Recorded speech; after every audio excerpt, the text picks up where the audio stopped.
but continuing the conversation about culture change and public engagement. It's one of the 4 levers that every year at the forum we focus on: investment, public engagement and communications, energy, food and farm, all 4 years.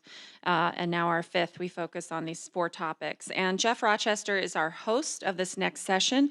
Geof is the founder of Geof Rochester Consulting. He advises corporations, nonprofits, individuals, organizations on corporate sustainability, NGO management, philanthropy, and social entrepreneurship. He's a recognized thought leader. He, before this, was managing director and chief marketing officer at the Nature Conservancy globally. Before that, he was executive vice president for marketing at World Wrestling Entertainment. So you talk about how do we engage the public. This guy knows some stuff. And he was also senior vice president for marketing at Showtime. So Geof is here to host a fantastic panel of friends who have effectively shown how do we storytell for impact. Please join me in welcoming Geof Rochester and the rest of the group. Thank you. Is there a clicker? Okay, great. Yeah, thank you. This is going to be fun. This is going to be informative, and it's a very important conversation. So my panelists are getting settled. I love this conference. This is my 3rd year. I love Amy and the work she does. I love the curation. Friend of Amy. Okay, I'm going to take about 5 minutes to set this up, and then we'll jump into the panel. Here's my clicker. And really, there are 3 key messages I want to deliver to you before we get into the panel. The first thing is that I think we have too narrow a definition of storytelling. This is what we typically think of when we think of purpose-driven storytelling. Michael Moore, documentaries, DiCaprio, Netflix, those kinds of things. The second core message is that I predict you will see an explosion of the kind of great advertising you just saw with HP. Brands are really leaning in 2018, 2019, 2020. And the third message is that we have to go broad, right? The sector's been too small. So let me show you exactly what I mean. I give a speech a lot talking about the role of marketing in the age of corporate courage. So when GE comes out on climate, when Salesforce comes out on DACA, when Nike makes the bold decision to go with Colin Kaepernick, that's corporate courage. And if you're the CMO, the brand has moved from static to dynamic, so what do? How does that reflect it in your marketing? So the obvious prediction is purpose has now become the 5th P in marketing. It's ubiquitous, and I know there's an issue about greenwashing and the sincerity and the authenticity of these efforts, but make no mistake, we're not going back. That's because of pressure from millennial customers and employees.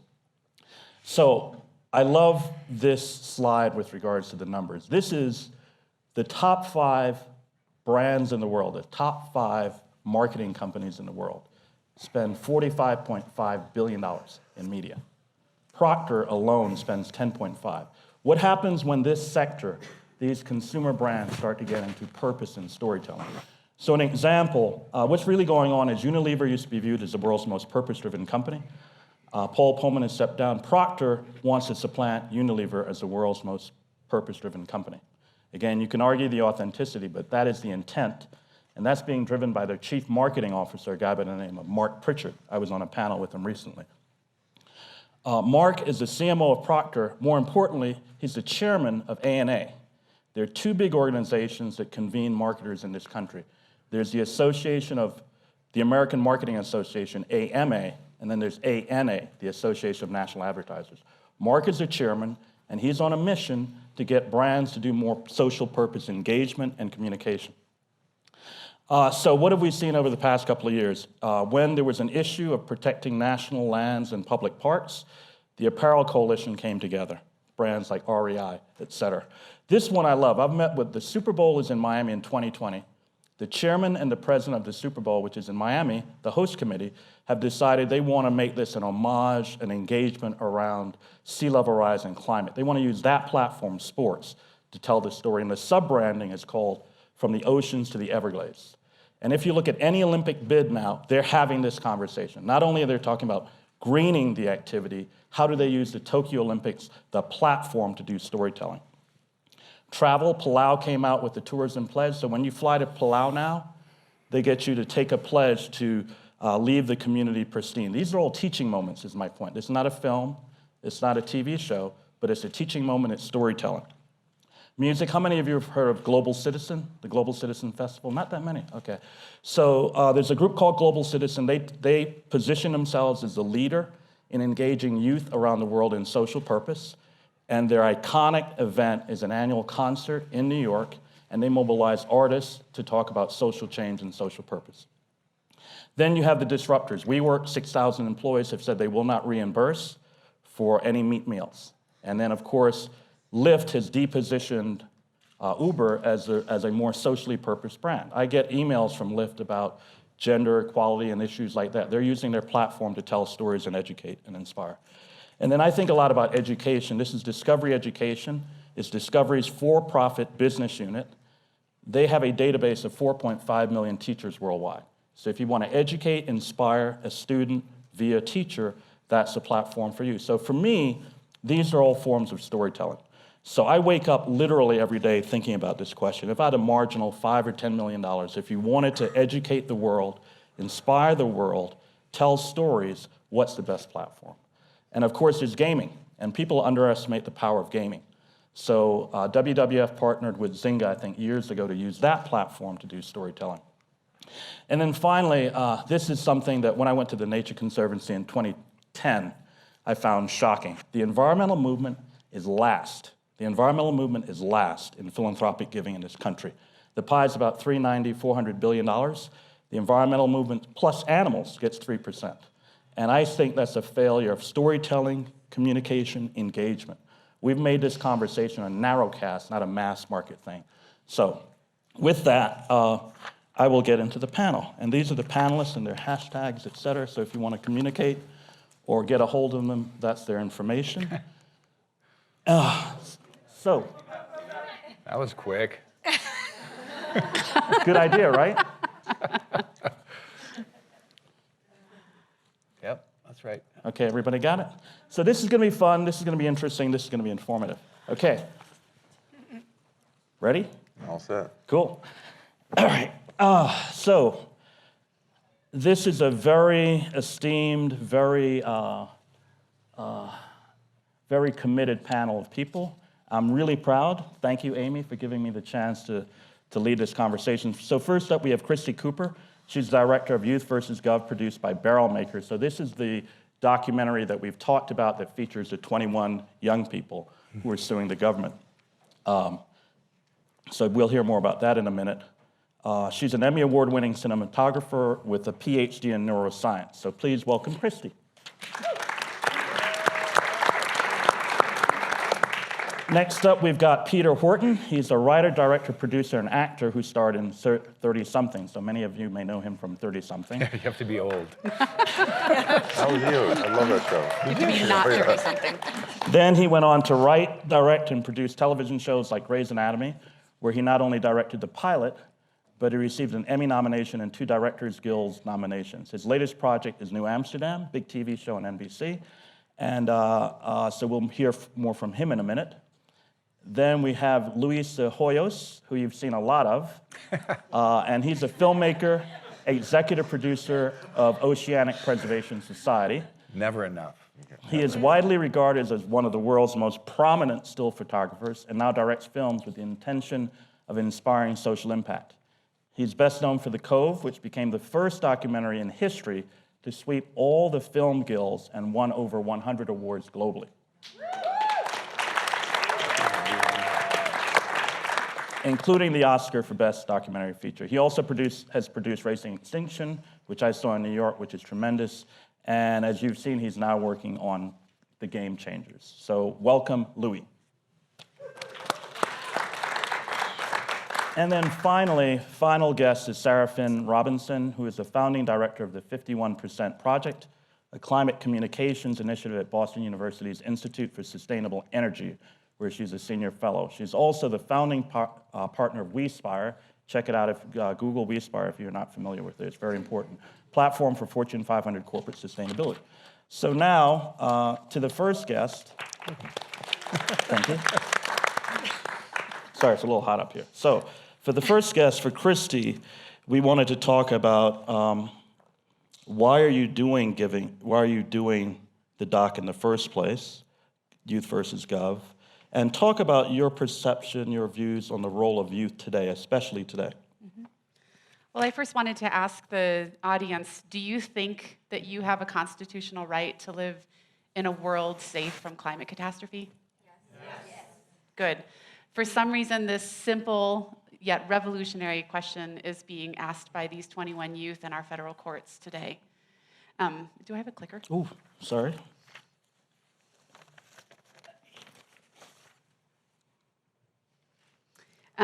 So this little boy in the middle is Levi. He's 11 years old and is from Florida. He lives on a barrier island just off the coast of Florida, and his home is threatened by sea level rise. In 2015, 21 youth from across the country filed a historic constitutional climate change lawsuit against the US government over their constitutional rights to a safe climate. This case is the first time that our constitutional rights to a safe climate have ever been argued in our courts. The premise of this legal argument is simple, but also groundbreaking. It rests first and foremost on the constitutional claim that every individual should be free from government harm, from government actions that would harm life, liberty, and property. Critical to these rights, which we've also heard about today, is the health of our oceans as well as our atmosphere.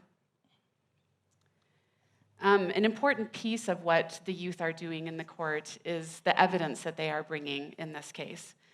They have evidence showing that the federal government has been more than an innocent bystander in this crisis. For over 60 years, our government has not only known that fossil fuel emissions are causing this climate crisis, but each and every president from both parties have instead chosen to subsidize and promote a fossil fuel-based national energy system, prioritizing corporate profit over human rights.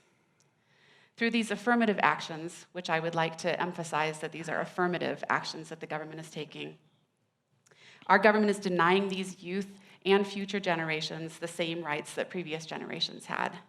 To make matters worse, these plaintiffs are considered a minority, many with no voting rights and little political power, yet they will bear the impacts of climate change the most heavily. And the final leg of their case reasons that the atmosphere is no different than our shorelines, our waterways, or our public lands, all of which the US government is legally bound to protect from pollution and misuse under the public trust doctrine.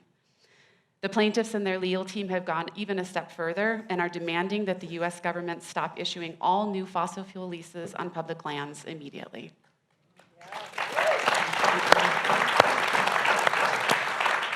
So I'd like to share, this is Kelsey and Vic, who you guys have already been meeting this week. I'd like to share a little trailer of the film that we've been working on.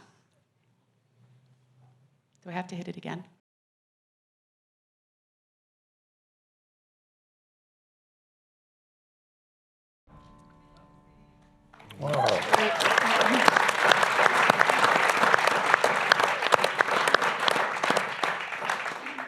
Obviously, the trailer needs to be updated. The trial was supposed to start last fall, and the government filed a petition for writ of mandamus with the Supreme Court, thereby delaying the case.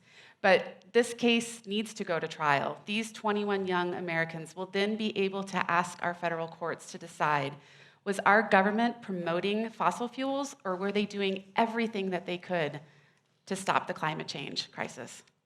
Because as Julia Olson, the lead attorney, says on the case, if it's as bad as we think it is and all the evidence we have indicates, it's the biggest crime against humanity ever, and it's a constitutional violation by any standard. Great. Thank you. Thank you. Love it.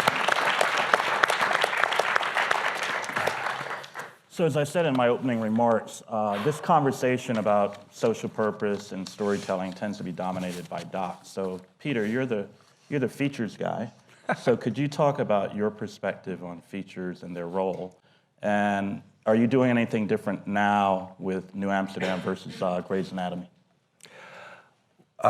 Boy, this is a subject I've wrestled with for most of my career. I mean, are we doing in the fictional space, because obviously in the documentary space, the results are much more measurable, and are we in the fictional space really making a real impact?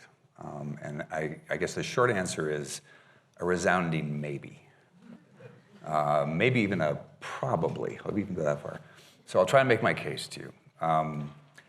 I grew up in a time of stakes. It was during the assassinations of the 60s, the Vietnam War, Watergate, civil rights. I mean, it was a time of tension, and you could feel it in the culture. And our storytelling was intimately braided in with that tension. And you could feel that too. And I remember, in fact, I remember the first time I really experienced that. I was a young boy in a theater watching Easy Rider, which is a movie I'm sure most of you never even heard of. Because oh, okay, so it's a kind of it doesn't time out well. It's basically a movie about Dennis Hopper and Peter Fonda riding motorcycles as hippies through the bigoted South, right? And at one point, at the end of the film, they both get shot, of course, by a farmer in a pickup truck. And the last image of the movie is Peter Fonda's motorcycle, complete with American flag gas tank, then flying off riderless into a cornfield. And then this screen goes to black, and there's this moment of just intense silence. And someone stands up in the theater and sarcastically says, "God bless America." And the response in the theater was silent again, but in support of it, and you can feel the tension. And that's when I thought, I want to do that. You know, that's what I want. I want to have a voice like that. But the problem is, by the time I was ready to kind of join that space, everything had changed. You know, the stakes had dropped down. Sort of the greed is good generation had started. And movies like Jaws and Star Wars and Disco had come along, and everybody suddenly knew how much money they could make off of storytelling. And so us storytellers were suddenly mandated to be entertainers, and entertainers alone. There was very little interest in anything that had, you know, social impact. But that's why I was there, and that's why a lot of us were there. And so we kind of forged on. And I remember in 30-something, which is a series I was an actor and a director in, right around 1990, we did the very first scene in television that had two gay men in bed together. And ABC did not want us to do that. In fact, in the original script, they actually kissed on screen. And this one conversation we had with an executive at ABC, he said, "There will never be two men kissing on ABC, period." It slammed the phone down. Wow. But we did it anyway. And kind of throughout those decades, I would try and do projects like that. I did a thing called American Odyssey about power in a democracy. Do we still have power in a democracy? Or another project that was a sort of an assault on shock jock daytime television shows. And every time you'd put something out like that, it just kind of went out. And I never really knew if it had any impact. But then suddenly two things changed. The first was gay marriage became legal. And I suddenly thought to myself, you know what? My industry did something good here. We found a way to take what has been marginalized and normalize it. Bring gay characters into our stories, into people's living rooms, as if that's natural. We even got to the point where, you know, we'd have a gay character without having to have a story about a gay character. And then the second thing that happened was Trump got elected. And suddenly we're in a time of stakes again. And so us storytellers are having to really step up again. And not only that, we're being allowed to step up again. When I did Grey's Anatomy, which is a hospital show, which for those of you who don't know, it's basically a hospital show about who's in love with who and who's having sex with who and who's in love with who and who's having sex with who. I'm doing a show now called New Amsterdam. And New Amsterdam is a, just to say it briefly, we can get to the clip. My writing partner and I found a way to do a hospital show that's about social issues. Every single episode is either about climate change, gun control, healthcare in America. And not only did we pitch that, NBC bought it, and it became a hit for them. So times are changing a bit. I'd like to set up a quick clip Just to give you a sense of what it feels like now in the fictional world in terms of these issues. This is a scene about a mother or a woman whose nephew had just been shot by a police officer. And our head of psychiatry had come down to try and comfort her. And she's waiting to find out if he's okay or not. Whoops, I forgot. Oops. I forgot to go You through all got my another, slides. you got another slide. You got a couple more slides. Oh, there I am. See if oh, here we go.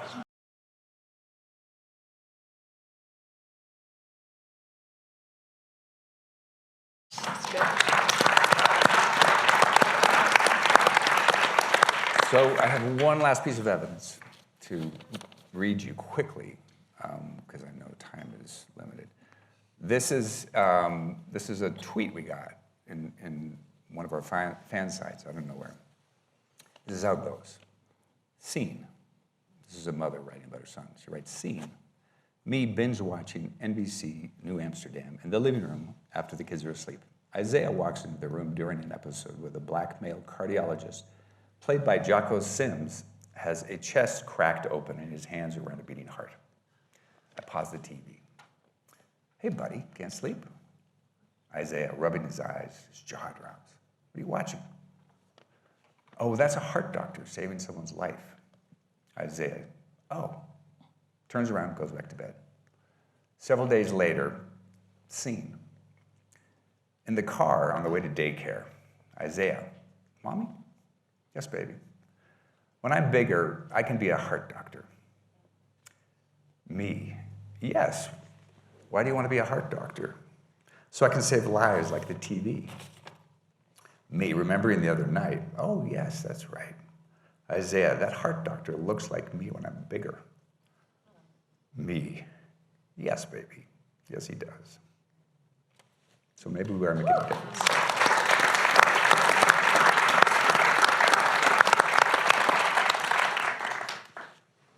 So now over to Louis, and you are, you've obviously displayed great expertise in docs, not features. Could you talk about why you think docs are such a powerful medium? And specifically also, we don't talk a lot about, consumers don't, professionals do, but consumers don't talk about distribution, power, the role of financing to enable you to do what you want to do. So why don't you talk about that a bit? Yeah, I mean, that's probably one of the most complicated pieces is getting the funding for a project like that, because you go to, I imagine, the networks, and they're selling advertising against it. Investors come to us and say, we want to support it, and I say, well, you're better off going to Vegas if you want returns. We had Racing Extinction was the most expensive filmed, or the most to be paid for documentary at that time to come out of Sundance in the last 5 years, but we made 37 cents on the dollar. So I tell investors, if you want to make money on a project, go to Vegas. Yeah, your chances are better. But if you want to change the world, come to us. So everybody that we get involved with, we have that conversation with, that we're in the business of social change. The Game Changers is it's a really, you saw clips from it, but that's a really powerful film. Netflix wanted it. We were in negotiations for like almost over a year, and they offered us a good amount. I'll tell you because I'm not under an NDA. It's like $3 million for that film, which is a good price for a doc.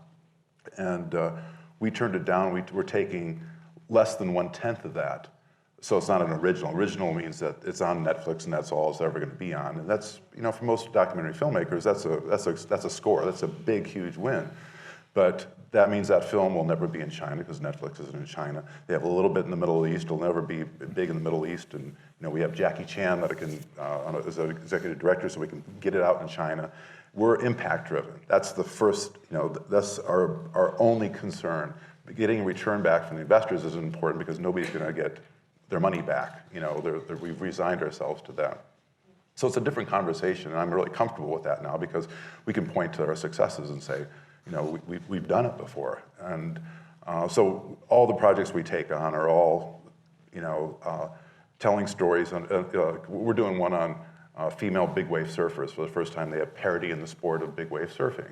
And it's really a film about women's empowerment, but against the backdrop of big wave surfing. We do one on the Dalai Lama and Desmond Tutu, our best friends. It's based on the Book of Joy, of how do you find joy in a world of sorrow, because we're trying to fix humanity through films, and it does work. I mean, Norman Lear does some great work, you know, testing exactly what the stuff that you do. They'll do a project on network television and then measure it afterwards. So, I mean, Yeah, I I want to think hear more about that. yeah, they do great work. I could hook you up with them. That'd be great. They're big supporters of our work. But yeah, so it's it's a social impact, and so you have to. The conversation has to be with people that have the money to lose. So I'd say 90% of our projects are family foundations that we go to. We go to them targeting that. These are people that are we're in the same space. See if we can try to come to some sort of agreement. And after you've done it once, it's easier to do it again. So we can go back to family foundations and say, "Well, we got this other project that might be good for you." Great, thank you.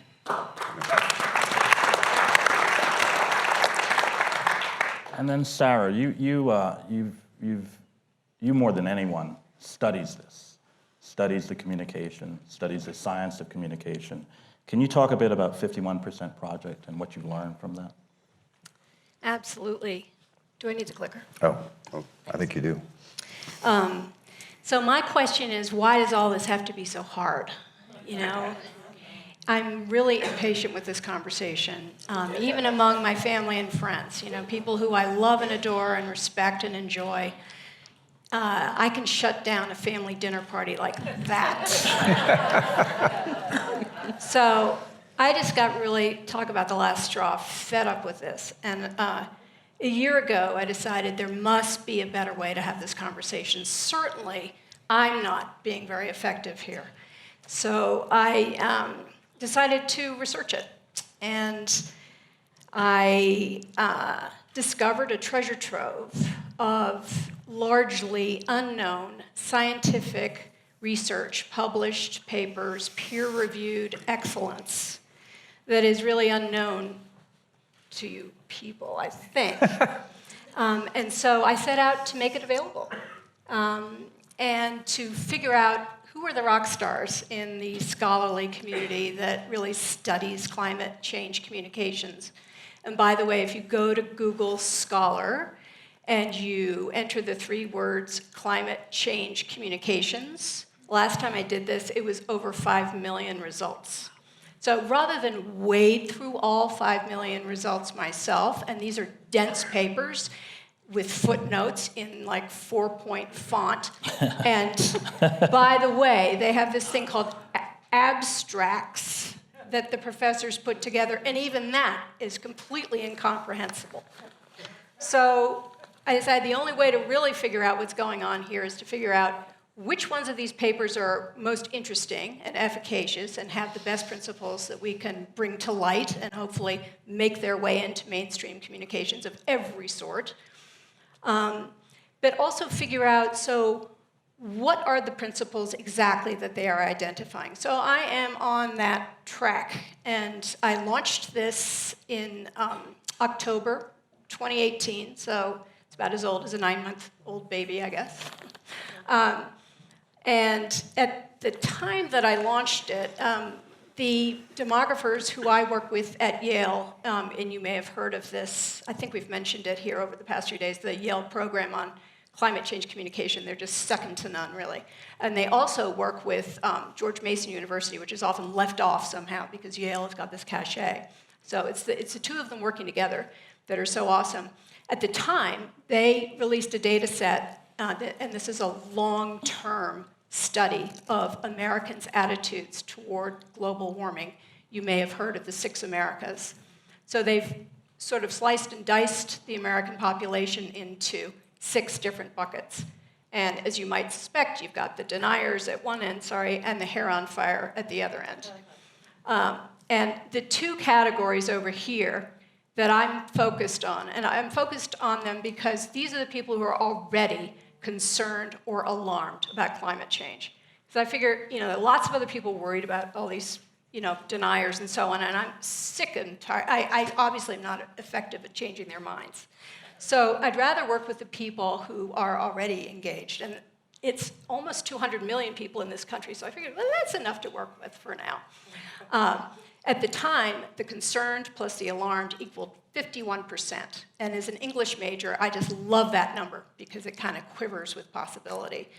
The data set was then released again in December, just 9 months ago, or maybe less. And the number had jumped to 59%. So each one of those categories had added an 8%. And I can do the math on a whiteboard later. But that's exciting. So it's moving in the right direction. The public is concerned, but the big problem is that we aren't talking about it. There is a great deal of silence and awkwardness and ill at ease around this conversation. So I have identified 3 principles that I wanted to share with you today. And I think I'm going to skip my slides because that'll just take more time than we have. So I'll tell you the first one is called the consensus. The scientific consensus is 98% that, yes, global warming is happening and that humans caused it. And this one fact can be extremely effective across party lines. When people know this, it's like, okay, so 97, 98% of doctors say if you continue on with this lifestyle, you're going to get a stroke and die. You might change your behavior. The second one is called the trusted messenger. This is not rocket science. This is when someone who you love and respect and admire, who you get your advice from, your family, your friends, people you work with, people who you think are your rock stars, when they give a message, you're then likely to be influenced. So that's great. The third one is the use of humor. We could use a little bit of light touch here on this subject. We just are going to drown in our despair here.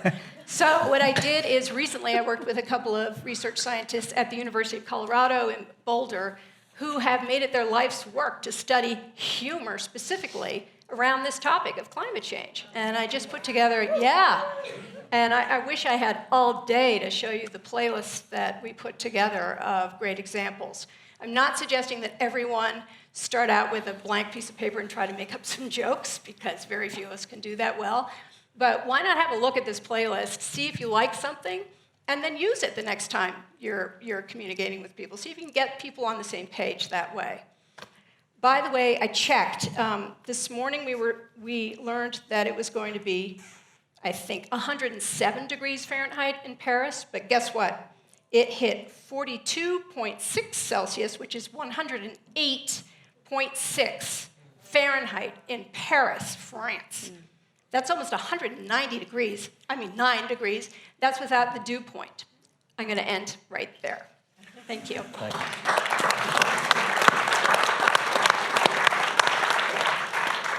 So on this topic of targeting an audience, and this is a question for the 3 of you, when you're architecting these storylines, when you're thinking about youth versus gov, are you thinking about how to make the content appealing, or do you know who's on the other side of the issue, and how do you convince them? Same thing with you, Louis, and Peter, you and I talked about your writer's room and some things you're doing there. So could you all kind of extrapolate from her point about bridging the divide and how you're all attacking that? Well, I think I have a really useful tool in that I'm working with youth. That's made definitely my storytelling a lot easier, because these youth are super engaging, as you all have come to know. But in particular with this story, we're really trying to not politicize it and to move away from this political divide that we have in our country, and really make the conversation about government responsibility and constitutional rights what our government has known for generations, and what they haven't done about it, rather than it being a discussion about us versus them, or Democrats versus Republicans, or anything like that. That we are a collective unit that needs to pull together in order for our species to survive. And so I think if we take away that politicizing and that maybe even shaming towards other people, then I think we can try to work together and collectively force our government to create systemic change. And Louis, for you, when you did The Cove and Racing to Extinction, the way that it was architected, the way you thought about promotion, the way you thought about distribution, were you thinking about who's on the other side of the issue and how do I create a bridge? Yeah, all the time, especially with racing extinction and in particular the Game Changers. The Game Changers, if you didn't see the clip, it's about plant-based super athletes, and we're looking at what's the single biggest thing that a person can do to change the world, change the climate, and we looked at diet, but aiming towards a vegetarian or a vegan diet, the science shows, the paper shows that only about 7% of the population would change based on the environment. And so we looked at what will make them change, and it is exactly what you said. So we used aspirational people, aspirational athletes, because it's really the guy, it's the men that, even though it's still traditionally women will go to the grocery store and buy and cook the food, a guy will say, well, where's the meat? And then the conversation gets shut down. So we had to break through, the science shows until you disprove that it's not normal, necessary, or natural to eat meat, people will still come back to that. So we reverse engineered people's psychology to make a film that addressed that. And it's really effective. I mean, the exit polls that we have. I mean, just anecdotally, we showed the film in Dallas, Texas. We did our surveys in places where people wouldn't normally adopt this diet, and about 95% of the people exiting said that they would adopt more of a plant-based diet. Now we have to do the follow-ups to it, but That's great. I have some researchers who would be really interested in maybe doing some of that work for you. No, it's because, listen, the average person eats about in America between 10,000 and 16,000 animals in their lifetime. So if you want to save animals, it's perfect. It's a vegan will save 3.5 tons of carbon dioxide, 9,000 square feet of natural area that doesn't have to be, for food grown to eat animals, 400,000 gallons a year. The list goes on. I mean, so no matter where you want to take it, in healthcare, I talked about this yesterday, it's like, 85% of our chronic diseases are reversible or preventable. So it's a win-win-win across the line. So it's not like a film about climate change, but it's a film about healing the planet, healing everybody. But we did reverse engineer. We looked at the science and said, we don't want to make another film that makes us feel good, that isn't effective. Exactly. And when you target a film as well as I think we did, it's going to have results that are going to be like, you'll compound it across the across the culture. I'm going to call an audible. Is there a handheld mic around? Do you guys have any questions? Because this is such an extraordinary group. I want to open it up to some Q&A in about 2 minutes. And then, Peter, how I don't know if you're willing to share, but the conversation you and I had about your writers and where you're going. I had an experience when we were screening New Amsterdam last year at the beginning of the season, where after the screening, a middle-aged white man in a wheelchair came up to me and pleaded with me to tell his stories as well, not just Hollywood stories. He was a red state person. And the scary part about that was I didn't really know what he meant. Our writer's room is pretty blue. And all of our issues, as you can see, tend to go towards issues that I think most people in this room tend to embrace. And so we've been challenging ourselves. How do we go about really understanding the other side rather than just judging it and telling stories that have judgment in it? And so we're starting at what we're calling a listening tour this year, where we're going to go up to, the first one is in Albany, New York, a red state part of Albany. Okay, thank you. Okay. You can see how well I'm going to do up there. I'll be listening. Do a little prep. Yes, Albany. To basically say to the audience, because we're going to screen an episode and say, what are the stories that we're not telling? You tell us what we're missing. To try and bridge a gap, because I really feel like the only way, certainly from an entertainment standpoint, that we're going to find a way to speak to each other is if we listen to each other, if we lean in. It's like Brené Brown says something like it's really hard to hate someone from a distance, so lean in. So that's what we're trying to do. Yeah, no, my personal perspective on this is too much. It was the opposite. I'm sorry. It's really hard to hate someone up close. If you say. It's easy to hate someone from a distance. Hard to hate up close. So lean in. Thank you. Thank you for the laugh, whoever it was. Yeah, Christi, do you think too much of the content in this space is preaching to the choir based on what you've seen? Me? Yeah. Well, Sarah, yeah. or did you mean to No, talk Sarah, to Christie? Sarah, Okay. We are in an echo chamber, but I think there are great advantages to being in an echo chamber because each one of us is going to leave this place after, the hoedown tonight and the rafting tomorrow and think, so I hope everyone's going to dig deep and think, what more can I be doing? Each and every one of us can be doing more. Absolutely we can. And so we need to go, into a quiet space and think about that. Does that answer your? Yeah. So any questions? We've got about 5 or 6 minutes. Yeah, I can't see, but. Netflix is looking at removing smoking in a lot of their shows, just because it shows that a lot of people start smoking after viewing it in the media. But what can be done in a similar avenue that way, or what is being done, but with regards to climate change and how we relate to what we consume? Wow.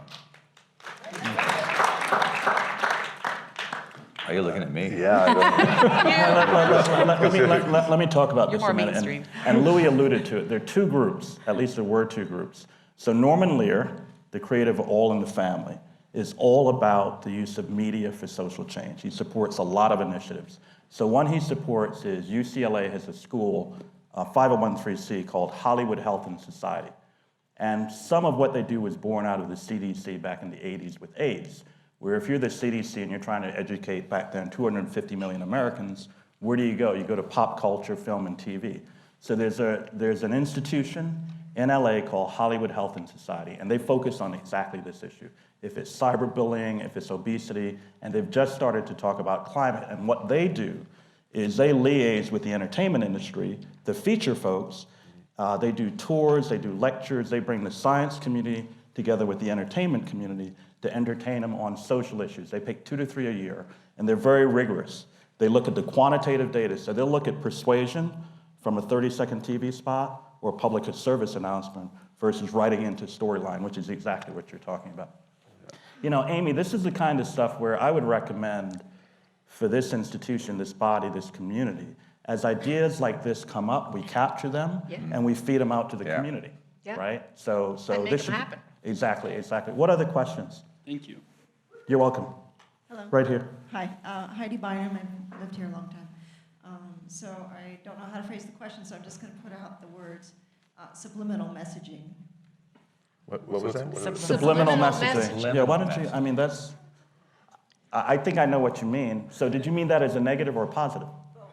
Okay. Well, we're always looking for symbols in our films, and I would say it is subliminal, but it's also stated. I mean, in Game Changers, it's the black population that's targeted to for a lot of the crap in the neighborhoods.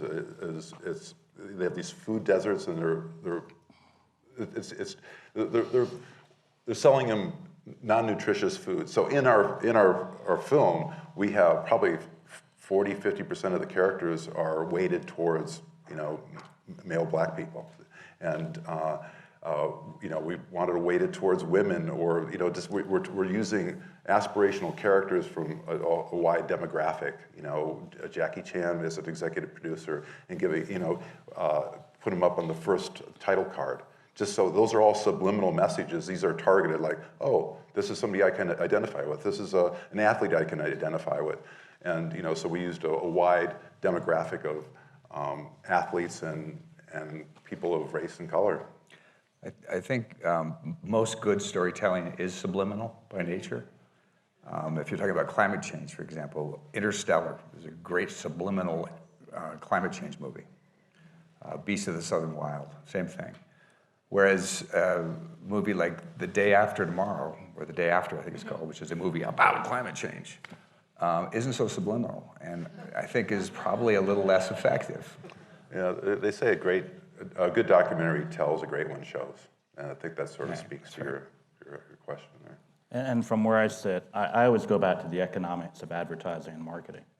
And so Mark Pritchard at P&G launched a campaign 2 years ago in partnership with ANA, the Association of National Advertisers. And it was called See Her. And it was 80 brands, a coalition of 80 Fortune 500 brands, committing to positive representation of women and girls in their advertising.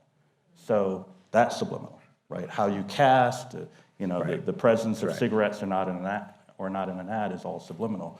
But I'm hopeful that as we move forward, brands that have all this muscle and this media can use subliminal messaging to make this a better world.